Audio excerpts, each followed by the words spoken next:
Harus. Assalamualaikum warahmatullahi wabarakatuh. Apa kabarnya siswa-siswi SMA Negeri 2 Padalarang?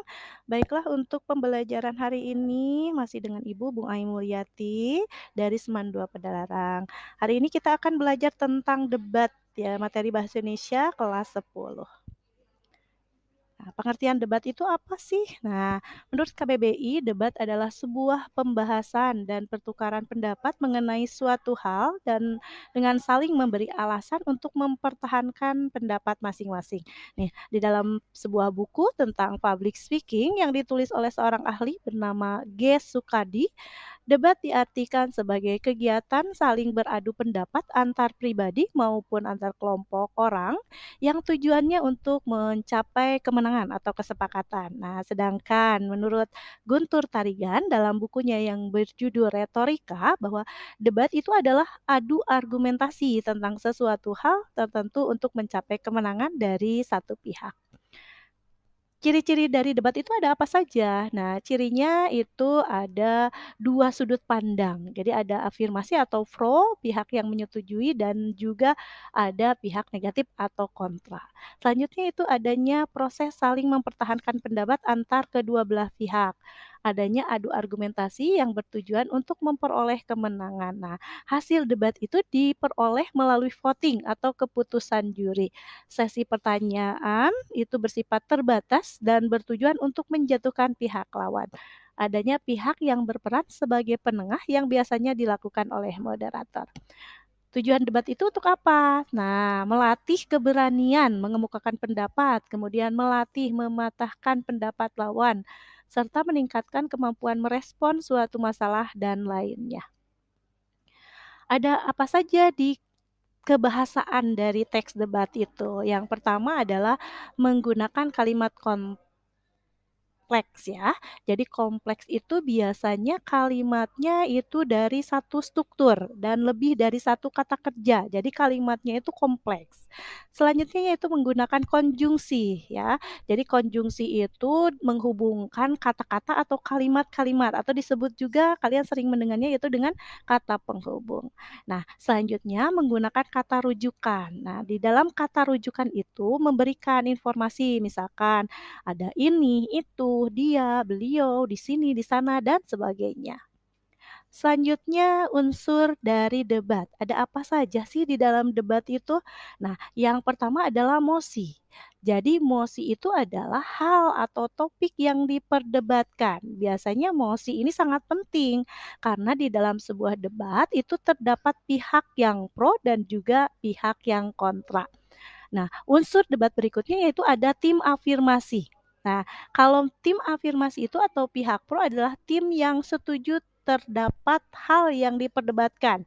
Jadi debat harus memiliki pihak pro atau pihak afirmasi yang setuju terhadap mosi yang telah diberikan. Sedangkan pihak pro akan memberikan pidato yang terlebih dahulu mengenai alasan mengapa mendukung pernyataan di dalam mosi tersebut.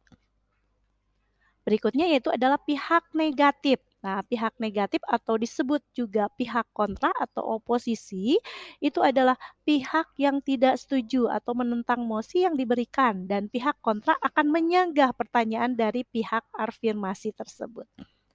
Unsur debat berikutnya yaitu ada pihak netral. Ya, biasanya pihak netral itu adalah pihak yang memberikan dua sisi baik dukungan maupun sanggahan terhadap mosi.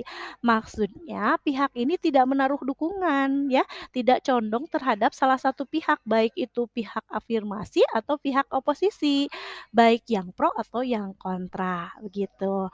Nah, selanjutnya yaitu ada moderator. Moderator itu adalah orang yang memimpin dan membantu jalannya perdebatan.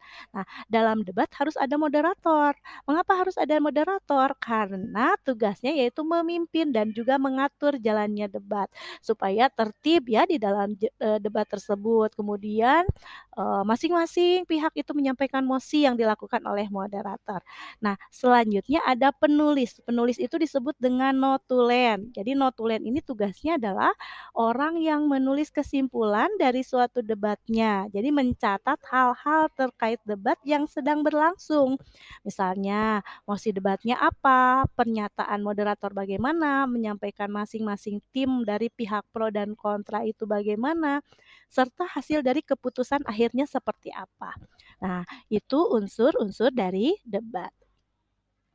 Kita lanjutkan, ini di dalam debat itu harus ada etika ya, etika dalam pemilihan peserta debat. Apa saja nih etikanya? Yang pertama adalah bertanya secara serius. Jadi ketika bertanya kepada lawan debat harus bersungguh-sungguh, bandingkan paparannya dengan data-data yang memang sudah dihimpun. Jadi, jangan sambil cengengesan ya kalau misalkan melakukan debat.